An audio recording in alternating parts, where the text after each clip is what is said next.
octubre, mes de sensibilización sobre el cáncer de mama. Si quieres tener una familia, pues obviamente hay que hacer una pausa antes de iniciar la quimio. Cada historia es distinta, cada paciente tiene sus necesidades distintas. Hay cáncer que se alimenta de hormonas. Todo esto son factores para nosotros para saber si la paciente tiene riesgo de recaída o no. ¿Qué tan cierto es que el azúcar alimenta el cáncer?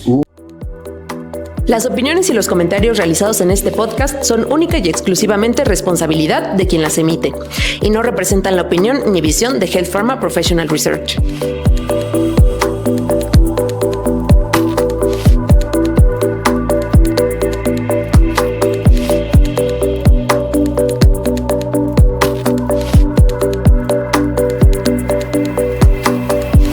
Más allá de la ciencia, un podcast de Health Pharma Professional Research. Esto es Más allá de la ciencia, inicio de segunda temporada. Clau, qué gusto volver a verte, qué gusto volver a estar aquí en esta nueva temporada y nuevo episodio de Más allá de la ciencia. Ya sé, lo logramos. Terminamos la primera, vamos por la segunda. Vamos por la segunda y además en un mes bastante especial que es octubre, mes de sensibilización sobre el cáncer de mama, y para dar inicio con esta temporada tenemos al doctor Carlos González, quien es médico oncólogo con alta especialidad en cáncer de mama. Doctor, qué gusto tenerlo por acá. Bienvenido a Más allá de la ciencia. Pues gracias a los dos por la invitación. Obviamente es un mes muy importante. Es un tema de suma importancia discutir, hablar, informarnos, ¿no? Sí. Sí. Gracias. Y vale la pena señalar que esto pues va muy de la mano con esta iniciativa de Health Pharma de divulgar y acercar tanto la investigación clínica como la ciencia a audiencias pues más amplias, ¿no? Está lleno de mitos en las redes sociales, entonces más vale llegar información de los que saben a las redes sociales. Y pues entremos en materia, doctor. ¿Qué es y qué no es a lo mejor el cáncer de mama? ¿Cómo lo podemos definir o identificar? Pues realmente es un crecimiento normal de células a nivel de tejido mamario. Por eso es muy importante la mastografía. Aunque nosotros dentro de las campañas de tamizaje hacemos una invitación que las pacientes exploren a partir de los 25 años, una autoexploración, que vayan con su clínico para que haga la exploración física. Realmente lo que más ha impactado en la mortalidad es la mastografía a partir de los 40 años cada año. Porque justamente este crecimiento anormal en tejido mamario se puede detectar desde que mide 2-3 milímetros, no se puede evidentemente palpar, pero sí obviamente detectar a tiempo a través de una mastografía. Entonces, este crecimiento anormal, desafortunadamente, en algunos casos por temas de acceso o por no querer hacer una mastografía, porque sí es un estudio incómodo, o por miedo a saber que quizá tengamos el diagnóstico, por cuestiones de acceso también, quizá me hace una mastografía, pero no hay alguna persona que me la interprete. Son muchos temas, obstáculos que pueden llegar a un diagnóstico correcto. Y pues obviamente si dejamos pasar más tiempo y ese tejido en la mama no se detecta a tiempo, pues este crecimiento va a ir aumentando y pues es ahí donde puede iniciar algunos problemas, donde el tumor puede no medir 2 milímetros, puede ya medir 6 milímetros, 8 milímetros, puede tener ya infiltración en la piel, puede provocar cambios en la piel, que esté dematizado, que esté rojo, que el pezón tenga cierta secreción o que ya tengamos también inclusive tumores en los ganglios, es decir, que el tumor de la mama, ese cáncer que se haya originado en la mama haya viajado a algún ganglio en la axila, arriba de la clavícula, debajo de la clavícula, que aún así se pueden curar en ese momento, pero ya el pronóstico sí va cambiando un poco, ¿no? Entonces, al final de cuentas, este crecimiento normal es curable, pero también es importante que se detecte a tiempo. Y ahorita que comentabas que, cada vez hay más tratamientos, justo, ¿en qué se basan para decir a ti, paciente, te toca este tratamiento, a ti este? Sí, justamente el cáncer en general ha ido cambiando, todos los cánceres, inclusive cáncer de pulmón, pues en los 80s era nomás quimio.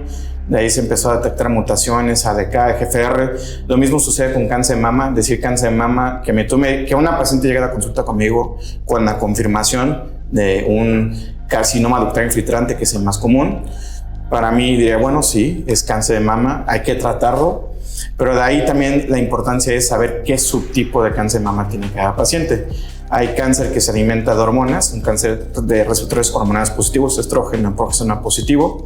Hay tumores que sobreexpresan una proteína que se llama HER2 y hay algunos que no expresan ninguna de estas tres variables que llamamos cáncer de mama triple negativo.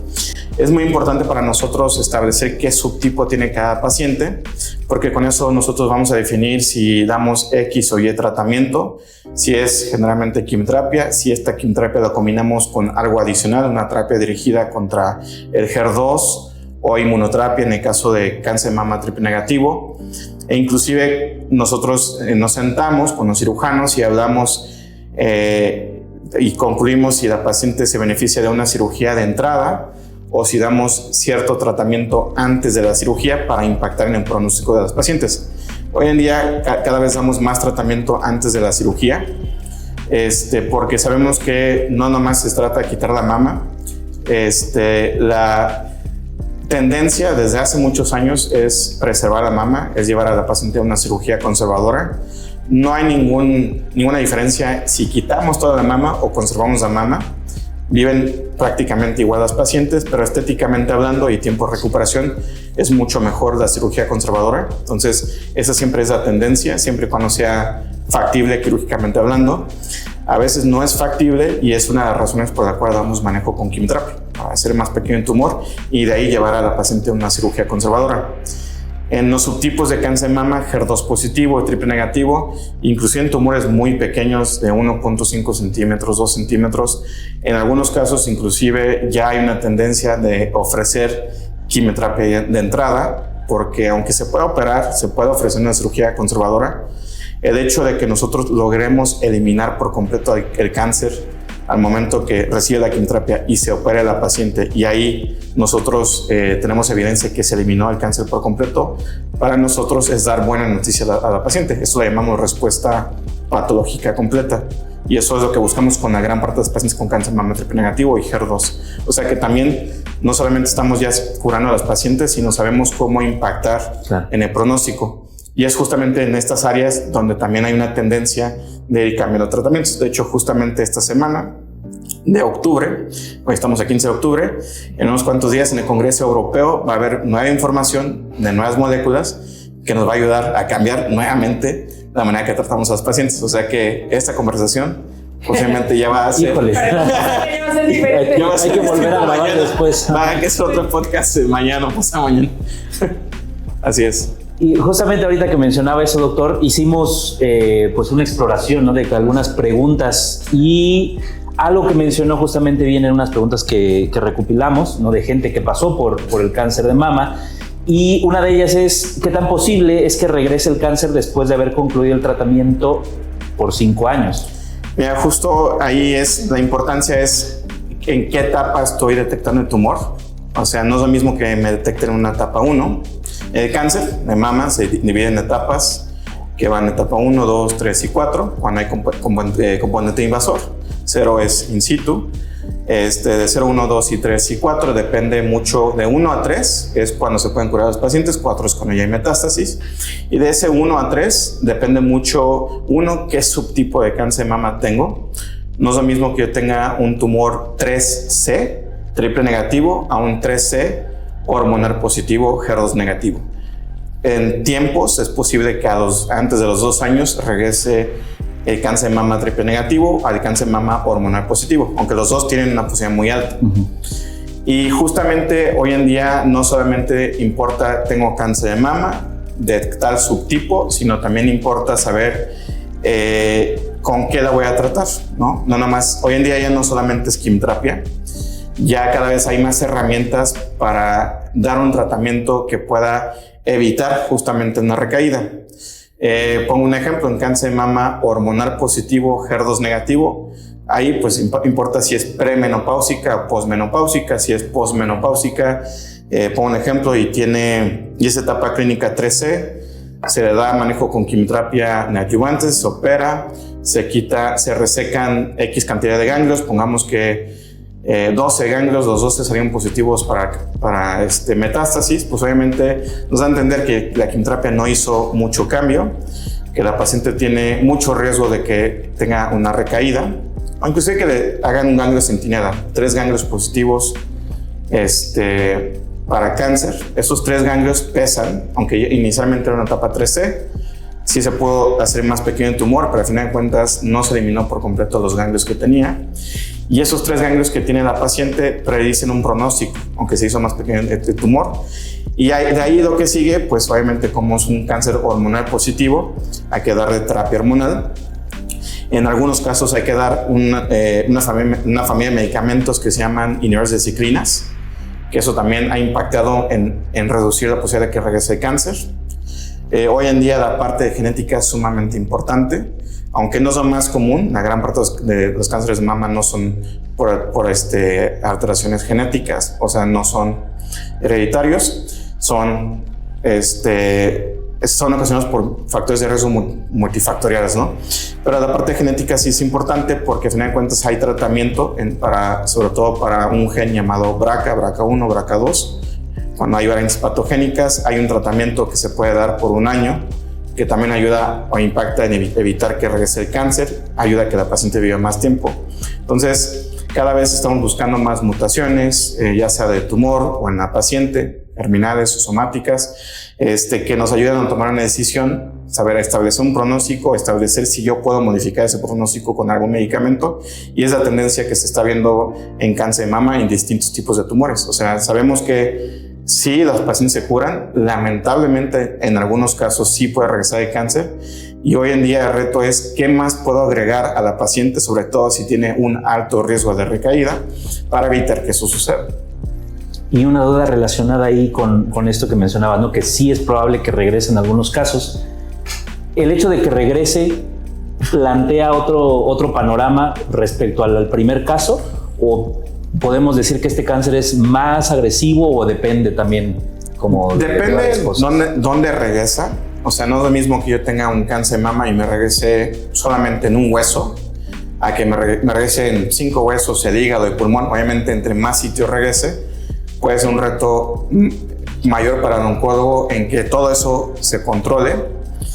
Algo que sí sucede una vez que regresa el tumor, las tratamos como si fuera una enfermedad crónica, que esto es algo desafortunado cuando regresa, pero afortunado en el sentido que las pacientes, aún cuando regresa el cáncer, siguen viviendo muchos años en la gran parte de los cánceres de mama, sobre todo hormonal positivo y HER2 positivo. Ahí lo único que sí cambia es el tiempo que yo doy un tratamiento. Ahí cuando ya hay metástasis, generalmente las tratamos como lo comento, una enfermedad crónica, ¿no? Le pongo el ejemplo siempre a las pacientes de diabetes o hipertensión. Si yo tuviera la presión alta, obviamente tomo mi medicamento, eso va a regular mi presión. No significa que yo ya estoy curado de la hipertensión, simplemente estoy controlado. Y al momento que yo deje de tomar mi medicamento para la presión, mi presión va a subir. Lo mismo sucede con el cáncer cuando regresa. Se puede controlar, se puede mantener igual como encapsular, se puede hacer más pequeño o inclusive puede desaparecer por completo. Eso no significa que estrictamente hemos curado a la paciente, simplemente controlamos muy bien a la paciente. Como este ejemplo de la presión alta, lo controlé muy bien mi presión. Al momento que yo suspende el tratamiento, es muy probable que eso que haya desaparecido regrese más rápido de lo que pasó inicialmente. Entonces, es un tema difícil porque no podemos per se suspender el tratamiento. Afortunadamente, la tendencia también es basada en la toxicidad. Entonces, para cáncer de mama hormonal positivo, HER2 negativo, no damos quimioterapia de entrada, damos terapia hormonal con inhibidores de ciclinas. Para el cáncer de mama HER2 positivo, hoy en día damos quimioterapia con terapia anti-HER2 de 6 a 8 aplicaciones, y de ahí suspendemos la quimioterapia y solamente mantenemos a la paciente con terapia anti-HER2, que esto ya está en dilema. Ya hay otro medicamento que está compitiendo con este esquema, trastuzumab deruxtecan. Ahí hay pues justamente la inquietud que, como es un tratamiento que a largo plazo da toxicidad, pues algunos colegas piensan lo mismo que hacíamos antes, 6 a 8 aplicaciones, y de ahí continuar con el puro trastuzumab y pertuzumab, la terapia anti-HER2, de manera indefinida. Que eso es un punto muy importante. Sabemos que sí podemos curar a las pacientes, sabemos que podemos controlar a las pacientes durante muchos años, y cuando eso sucede, pues también pesa mucho, no solamente que la paciente va a vivir más tiempo, sino también saber qué toxicidad le voy a ofrecer a la paciente y por cuánto tiempo, que es una pregunta que hacemos, es una charla que tenemos con las pacientes, ¿no? Y justamente de eso hay una pregunta de Dice, si el cáncer fue por estrógenos elevados y tomé tratamiento para inhibir los mismos y ahora ya sin tratamiento oral, ¿qué se puede hacer o reemplazar para evitar todos los efectos de no tener estrógenos? Mira, fíjate que eso es un tema interesante. Justamente en las pacientes premenopáusicas lo que provocamos en la gran parte de las pacientes, no en todas, y depende de la etapa clínica también, es darles un tratamiento para inducirlas a la menopausia, ¿no? Entonces, sobre todo las de alto riesgo, ¿no? Las que tienen menos de 35 años, ganglios positivos, que el tumor esté poco diferenciado, grado 3, tamaño de tumor también depende. Todos estos son factores para nosotros para saber si la paciente tiene riesgo de recaída o no. Cuando se establece un riesgo, pues también ahí es donde entra la toxicidad. Si el riesgo es muy alto de que regrese el cáncer, pues obviamente la toxicidad sí importa, pero importa más que la paciente no regrese el cáncer. Y en ese escenario que a las pacientes premenopáusicas les damos, pues les provocamos una menopausia, sí es un tema porque sí estamos afectando la calidad de vida, ¿no? Existe pues, la presencia de bochornos, sequedad en la región vaginal, o sea, cambios que están presentes en la menopausia. Pues obviamente se van descalcificando los huesos, hay riesgo de osteoporosis, osteopenia, son obviamente temas que vamos vigilando. En la sexualidad pues podemos también afectar este tema simplemente por la resequedad vaginal. Y hay muchos estudios también enfocados para calidad de vida. De hecho, generalmente en cada congreso veo algún ensayo clínico de calidad de vida que son a veces los que más me gustan, más que escuchar una droga novedosa. Justamente en ASCO, el Congreso Americano de la Sociedad Americana de Oncología, este año hubo un estudio fase 3 de un medicamento que inhibe un receptor en el cerebro llamado NK3 que regula la temperatura en el cuerpo. Okay. Este medicamento se usó para pacientes que tenían bochornos premenopáusicas con cáncer de mama. Hay un tratamiento similar aquí en México ya desde hace 2 años, aprobado por la FDA. Y fíjate que antes de ver este protocolo es algo que ya está indicando gracias a una colega ginecóloga oncóloga que le dije, tengo una paciente que tiene muchos bochornos, yo creo que le voy a suspender el tratamiento. A veces si suspendemos tratamiento tampoco es que tengamos que aguantar los efectos secundarios para siempre. Y dije, y es justamente por los bochornos. Y ya la ginecóloga oncóloga, la doctora Shaw, me dice, ¿por qué no le das este medicamento? Y dije, ¿a poco hay en México? Ya lo había leído, pero no sabía que había en México. No, sí, acaba de llegar. Se lo indiqué a la paciente, se resolvió el problema. Entonces, cada vez como que sí hay un enfoque en controlar estos síntomas. Para la resequedad vaginal, pues justamente como hay una depresión de estrógenos en el cuerpo, pues la vagina se va haciendo más pequeña, se reseca. Y aunque parezca paradójico, en esos pacientes les damos estrógenos locales en crema. No está contraindicado, ya está bien estudiado. Entonces también explicamos al paciente, o sea, sí, tu cáncer es hormonal, lo estamos inhibiendo, esto que estoy dando sí son hormonas, pero solamente es en un área local. O sea, no te preocupes que por esto todavía regrese el cáncer, no va a suceder. También es importante que tú mantengas este tratamiento. Y también hay estudios que han tratado de ver si, pues, en lugar de dar este tratamiento por 5 años, lo podemos dar por menos tiempo. Hay un estudio coreano que también ha estudiado esto en los pacientes. 2 años al menos es igual de seguro que los 5 años. Entonces también siempre establecemos metas con la paciente. Inclusive tengo un caso reciente de una paciente con cáncer de mama hormonal positivo, HER2 negativo.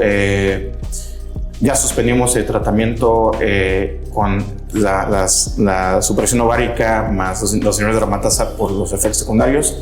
Terminó más o menos a los 2 años de tratamiento. Ahorita está con tamoxifeno porque justamente no ha aguantado los efectos secundarios, a pesar de ahí sí agregar varios medicamentos. Ya también si agregas y no funciona, pues bueno, nada es obligatorio. Y la otra cuestión también es que esta paciente se quería embarazar, ¿no? Entonces en ese escenario donde sí estamos viendo más pacientes jóvenes, pues esta pregunta siempre tiene que estar vigente. O sea, hoy en día ya el cáncer no tiene que ser una prioridad en la agenda de cada paciente. Si la paciente en este caso se quiere embarazar, obviamente asesorar a la paciente si sería lo más seguro por la etapa clínica, subtipo, etc. Pero pues obviamente continuar con los deseos de cada paciente, ¿no? Aquí suspendimos esa terapia, estaba con tamoxifeno, ya lo suspendimos.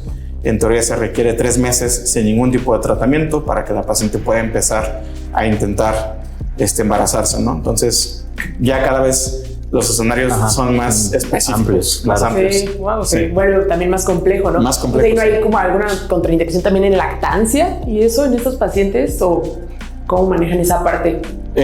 No hay, no se aconseja si está con algunos medicamentos lactar, pero pues obviamente todo va, o sea, de la mano, si se embarazó o no se embarazó, qué tipo de medicamentos está recibiendo.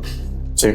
Algunos sí se tienen que suspender, la terapia hormonal es una de ellas, sí está asociado a malformaciones congénitas, por eso se requiere un washout de 3 meses, de ahí que se intente embarazar a la paciente.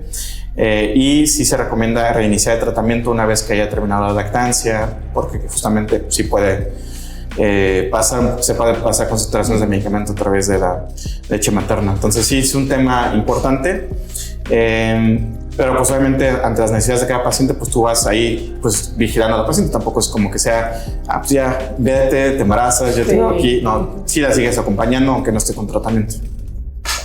Y justo el tema de los efectos secundarios siento que es algo que vale la pena enfatizar, porque pues nosotros profesionales de la salud que sabemos más o menos de medicamentos, de qué esperar, qué activa cada uno, qué inhibe, pues de cierta manera decimos, bueno, esto va a provocar náuseas, esto va a provocar caída del cabello, mareos, ¿no? Uh-huh. Pero para una persona que pues recibe este diagnóstico y empieza a recibir este tratamiento, pues de repente es como siento, estoy con el bochorno, tengo náuseas, tengo mareo, ¿es normal, no es normal? ¿Me está haciendo más daño? Porque esa es creo que una de las creencias más grandes que hay alrededor del cáncer, ¿no? Que es veneno lo que te ponen, ¿no? Sí. Entonces, ¿cómo decir estos efectos secundarios? ¿Qué se puede esperar? ¿Qué no se puede esperar? ¿En qué momento pues acudir con el médico y decir, oiga, doctor, creo que esto está raro, ¿no? Sí, hay algunos efectos secundarios que son más comunes, unos más que otros. Entonces, es una cosa, pues sí es importante reforzar esta información. También no pensar que todo lo que le va a pasar al paciente es asociado a la quimioterapia o cualquier tratamiento que reciba. El paciente se puede enfermar del apéndice, por ejemplo, y no tiene que estar asociado al tratamiento que está recibiendo. Y pues también mencioné que ningún efecto secundario es absoluto, ninguno está reportado en un 100%.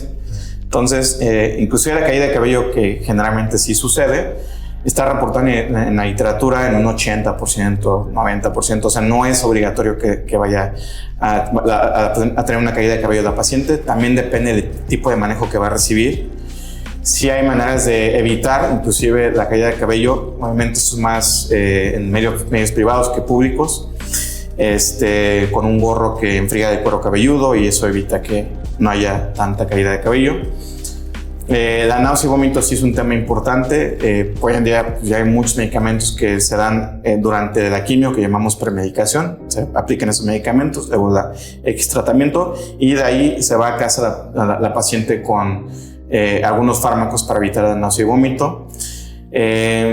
Sí hacemos la recomendación de que acuda con un nutrólogo, porque sí hay algunos alimentos que en algunos casos puede favorecer la náusea y vómito. No es que exista una dieta específica para las pacientes con cáncer, pero sí hay síntomas como náusea y vómito, diarrea, pues alimentos ricos en grasa, por poner un ejemplo, pues quizá o muy condimentados pueden favorecer que tengan más este síntoma. Entonces obviamente si ya tengo náusea, pues no sería aconsejable que vaya y me coma una barbacoa, por ejemplo, porque posiblemente no sería una buena idea. Y pues ahí es la nutróloga la que nos puede estar apoyando en saber qué alimentos sí, qué alimentos no.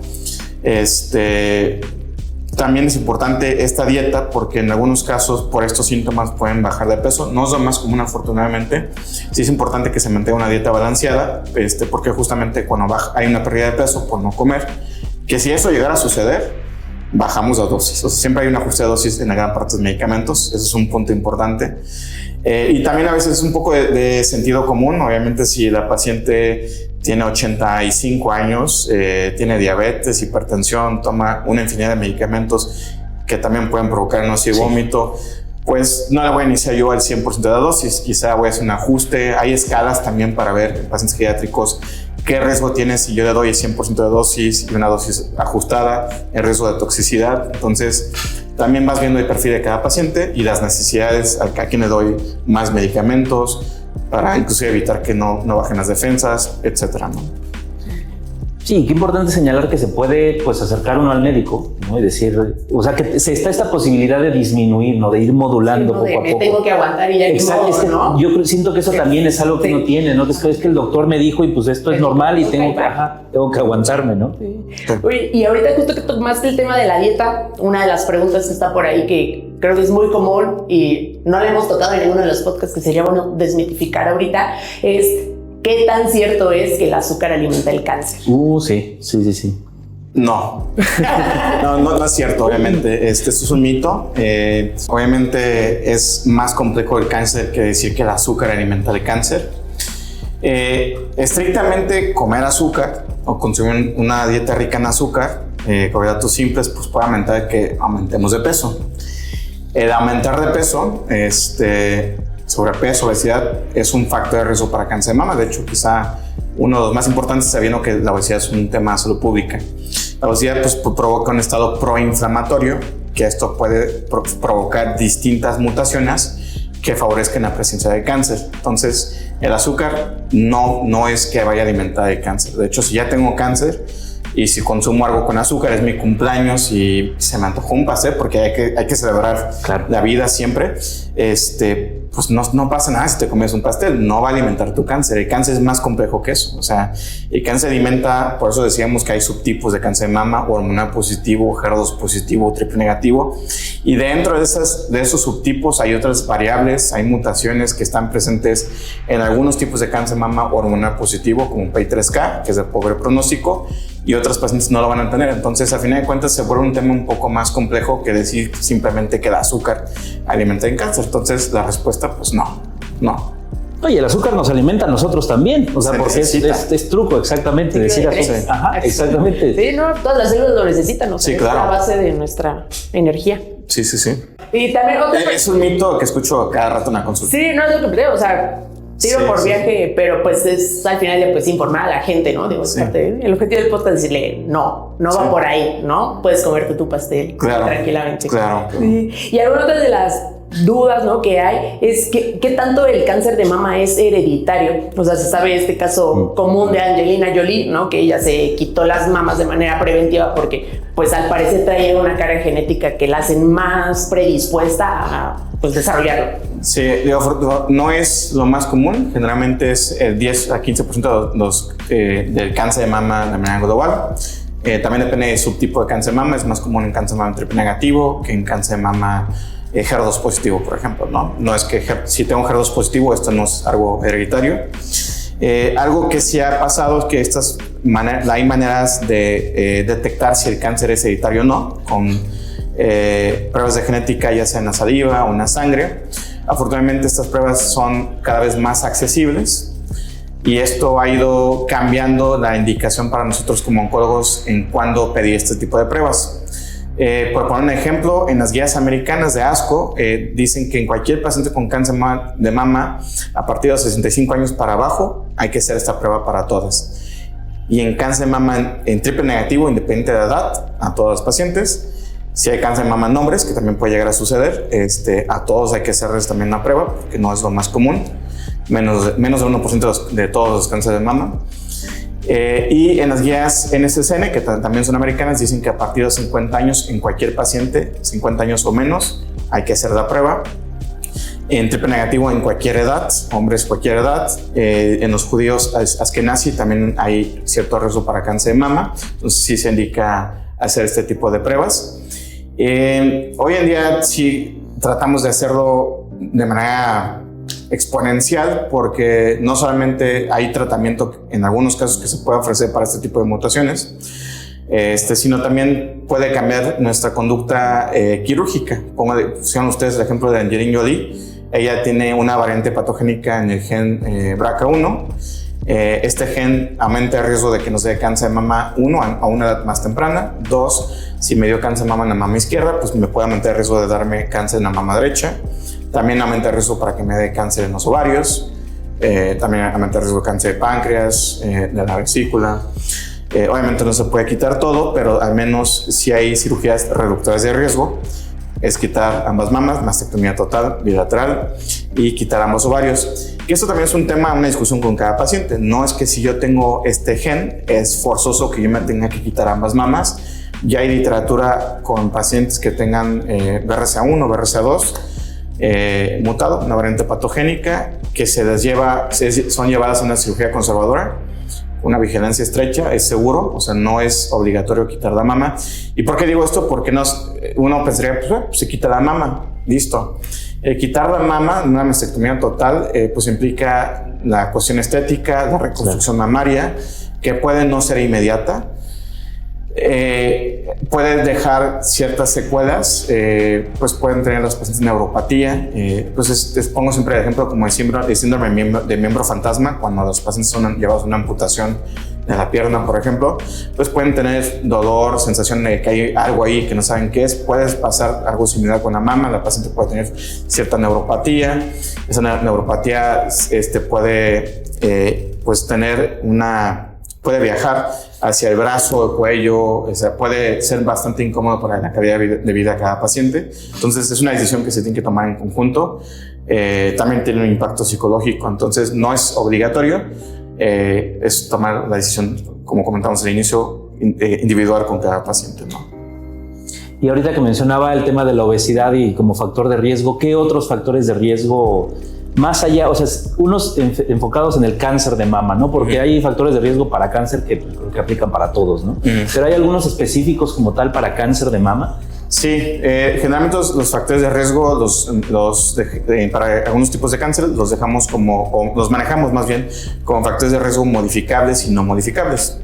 Los no modificables son obviamente la edad, el sexo, porque ya comentamos que puede haber cáncer de mama en hombres. La cuestión hereditaria, si yo nací con algún gen que tiene una mutación, pues es algo que no puedo cambiar.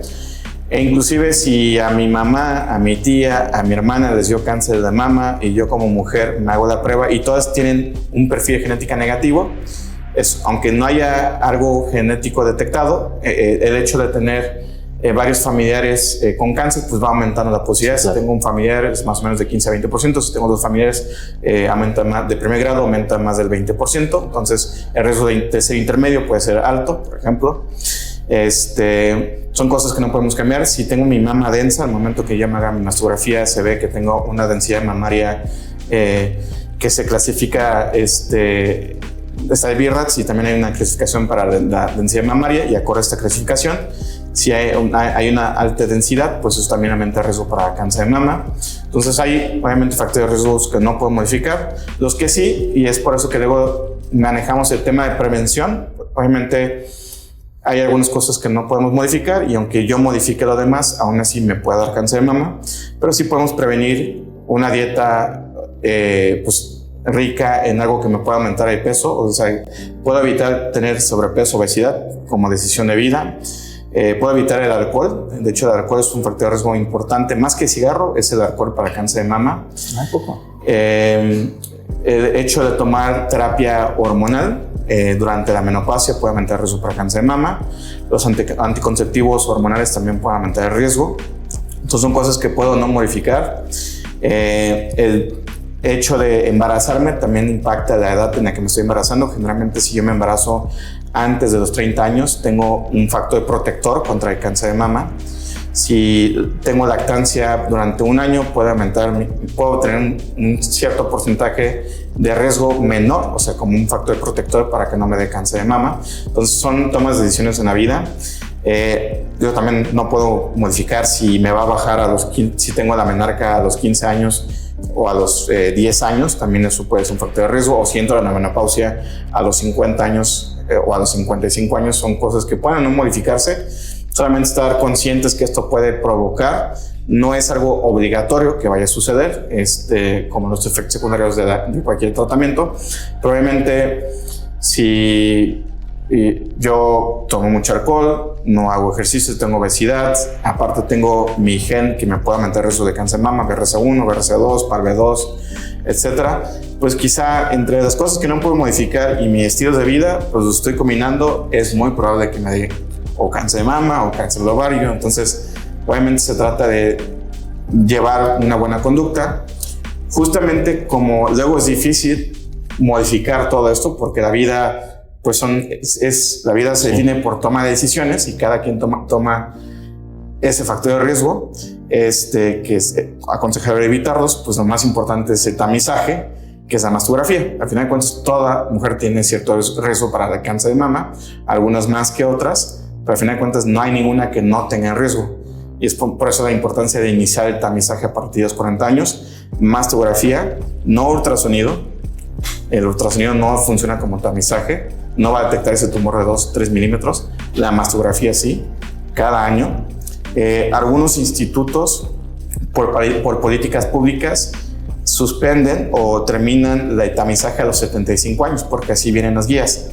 Pero no es como que sea como si fuera un cuento cenicienta que a los 75 años ya no me va a dar cáncer. Al contrario, de hecho, a los 75 años tengo mayor riesgo de que me dé cáncer de mama, o a los 80 años, conforme va avanzando la edad, va aumentando mi riesgo como mujer para que me dé cáncer de mama. Entonces, si yo tengo una expectativa de vida más allá de los 10 años, cuando llegue a los 75 años, pues sí es válido continuar con este tamizaje. Aunque no me lo ofrezca el IMSS, el ISSSTE o cualquier instituto público donde yo esté, pues si yo puedo tener acceso a este tamizaje, valdría la pena continuar. Y mencionó, doctor, ya llegando a la parte final de este episodio, valdría la pena mencionó que los jóvenes están, en población joven empieza a haber un aumento. ¿O? Sí. No es que haya un aumento. O sea, mi percepción es que sí, no tengo la cifra. Realmente la mediana sigue siendo 52 años. Más bien, ya cada vez es menos esperado, o ya no me asombra ver pacientes de 25, 22 años, que fue la que comenté, muchas de 30 y tantos años que tengan cáncer de mama. Afortunadamente sí no son las más frecuentes, pero esto sí luego se vuelve un reto, porque el tamizaje empieza a los 40 años. Claro. Y hasta el momento no hay indicación para pasar el tamizaje a una edad más temprana, al menos que yo tenga ciertos factores de riesgo. Si tengo si tengo un antecedente de cáncer de mama en familia, si se me detectó que tengo esta variante patogénica de BRCA, si recibí radioterapia por un linfoma de Hodgkin en el tórax, pues obviamente ahí sí estoy obligado a iniciar el tamizaje antes de los 40 años. Pero fuera de eso, que es la gran parte de la población, antes de los 40 años no hay ningún tipo de información o indicación de iniciar con el tamizaje. Y eso luego se vuelve un tema, porque te pones a pensar, ¿y qué tal si acortamos el tiempo? No, suena bien, pero entre más joven hagamos una mastografía, menos funciona esa mastografía, porque las mamas en pacientes jóvenes son más densas. Y esa densidad puede no detectar de manera oportuna un tumor. Entonces, quizá no hay, hasta ahorita por eso no ha habido como un cambio en la indicación, puede ser una de las razones. Y pues bueno, es algo que se tendría que realmente validar. No nada más es hacer una mastografía, es hacer la mastografía, ver cuántos casos detecto y cómo eso impacta en que el paciente no fallezca.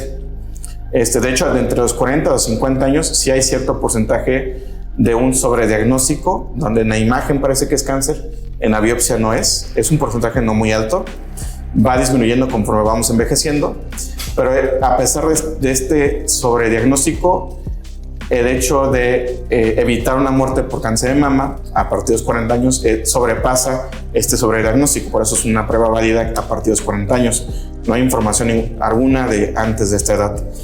Hay algunas pruebas en pañales que están construyéndose. Hay unas plataformas que se llaman Multi-Cancer Early Detection, que ya está disponible, creo que aquí en México y también en Estados Unidos, donde trata de detectar la presencia de distintos tipos de cáncer, no solamente mama, páncreas, ovario, linfoma, una prueba de sangre. Todavía está en pañales, tiene una sensibilidad de 70% para algunos tipos de tumores, depende de la edad en la que me estoy haciendo esta prueba, la etapa clínica, si es que ya había cáncer. Pero quizá ya hay un avance en tratar de detectar el tumor, distintos tipos de cáncer en pacientes que temen tener este diagnóstico. Justamente como no hay hasta ahorita un tamizaje en una edad más temprana, pues simplemente el consejo ahí sí es la autoexploración, acudir obviamente con su clínico, con su ginecólogo para las visitas y que haya una exploración también en las mamas. Pero el mensaje sí creo, digo, quizá para finalizar, porque estoy dando muchas vueltas, quizá para finalizar esta pregunta es que sí le puede dar a una paciente joven cáncer de mama. Entonces, quizá en algún momento sí se tiene que pensar mal y no pensar que es una bola de grasa, un fibroadenoma, un quiste. O sea, siempre pensar dentro de nuestros diagnósticos diferenciales que esto puede ser cáncer, inclusive a los 25 años. No es la más común, afortunadamente, pero no minimizar esa posibilidad en los pacientes jóvenes. Ese es, yo creo que el mensaje para esta pregunta. Digo, sí está cambiando. En cáncer de colon, el tamizaje ha ido bajando de edad. Porque justamente cada vez hay más cáncer de colon en pacientes jóvenes. Tiene que ver con el estilo de vida, definitivamente. Entonces, a tu pregunta, hasta ahorita no hay información de hacerlo antes, pero estar conscientes que puede llegar a pasar. Porque justo también podría ser la otra, ¿no? Como cada vez hay más campañas, cada vez hay más conciencia, a lo mejor pues las mujeres empiezan a aplicar esto desde antes y entonces se ha detectado más por eso, ¿no? O sea, no porque a lo mejor se detecta más temprano y por eso se ve un aumento. Que sea la misma campaña, las mujeres jóvenes sí llegan en etapas más avanzadas. Ok. Porque no hay este concepto de que después de dar cáncer.